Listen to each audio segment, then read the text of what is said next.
You're telling me that thing's a Loki too? Oh, yes. Why are there so many of you? Because Loki survive. That's just what we do. All of us were arrested by the TVA and pruned, just like you.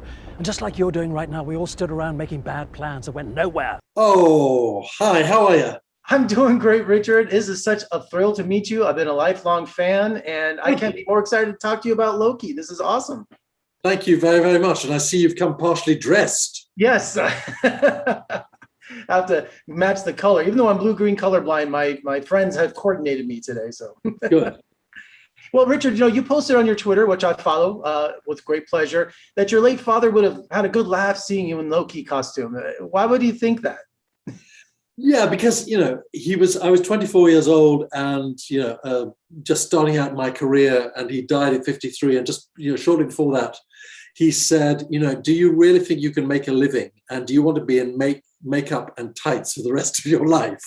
And, he was being disingenuous about it. He was very worried that I wouldn't succeed I'd be destitute.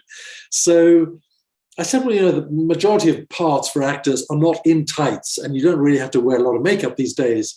Anyway, having said that, I'm talking to you about a character in green tights and makeup. So he was right. I rest his case. And you're also channeling Kermit the Frog. I mean, look at that neck. Exactly. I've got the same muscular absence as Kermit the Frog. No shoulders and no muscles. Oh, Richard, you may look goofy, but any kind of comedic intentions vanish when you play Loki, because you play him with seriousness and a grace to him.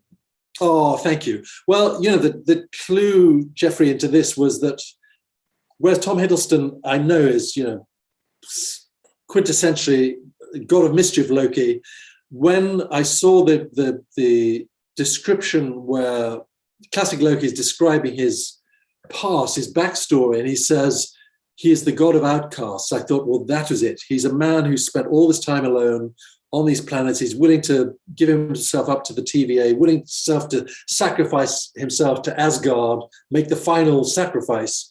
Then he's the god of outcasts. And that is a very different steer and sense of melancholy and vulnerability that younger, mischievous Loki doesn't have yet. Yeah, because there's enough Lokis with the comic relief, and I really appreciated you not doing the one-liner stuff. You had a more seriousness to it, which gave it more of a venturous spirit to it, which I thought was well done. Good, thank you. And do you always take acting advice from Owen Wilson? Is that such a good idea? Yeah, he is my life coach. How could you not have Owen Wilson as your life coach? He is incredibly funny. He is quintessentially Owen Wilsoning at all times, 24/7.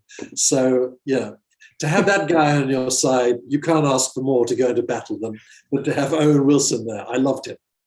You're no stranger working with special effects, but was it challenging on this series? Because there was a lot of special effects you had to work with here. Well, the wind machines were great for my confrontation with Asgard, and there was a mark on the camera. It was zooming around the ceiling in the studio to follow, knowing where he was, breathing his fire and mayhem at me. What was more of a challenge was believing in alligator Loki, because he was basically 3 stuffed cushions sewn together and featherweight light. That is outrageous. I just love that alligator Loki. That was crazy. I mean, it just the running gag throughout that whole episode. And just every time it happened, it was still funny, And I loved it that old classic Loki was the only one that could interpret and understand what he was saying. Yes, it was just great. Things returning to normal, Richard. Be prepared for an explosion of cosplay community of your early version of Loki. I mean, you're going to see this every comic convention next year. Okay. It's all a tribute to you. So I have no idea what you're talking about. Giant comic conventions, everyone loves to dress up and cosplay, and we haven't seen the early Loki, and you're making it really famous right now. So I think a lot of people are going to do an homage to you and have this costume when they hit all the Comic Cons next year. Okay. Thank you, Jeffrey.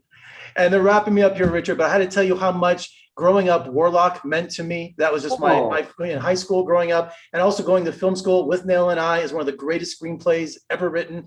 And just 2 amazing films. And you're an amazing person. Thank you so much for joining me, and hope we talk again soon. Jeffrey Howard, God bless you. Thank you.